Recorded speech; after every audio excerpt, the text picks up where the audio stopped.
The Solutions electric backpack sprayer provides comfort with longer spray times and higher spray capacities, but requires some assembly before use. To set up your sprayer, you will need a Phillips head screwdriver. First, remove the holsters and nozzles from the intake filter under the tank cap. This sprayer includes a top holster and bottom holster. Both are made with tough polypropylene. Clip them onto their designated spots and screw them in place.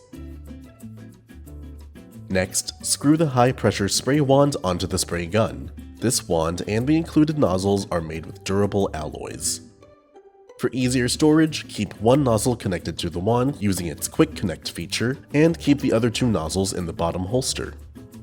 Fully charge your battery before first use. Once all connections are made, the indicator light on the charger will change from green to red. When charging completes, the light will turn back to green. Open the clear door on the sprayer and slot the battery in place. To remove the battery, pull down on the red tab and lift the battery out of its housing. Solutions Pest and Lawn is a small, family-owned business that relies on people like you to succeed. Our goal is to help you treat your pest problem. If you have any questions after watching this video, please email, call, or stop by one of our stores and we can help you out.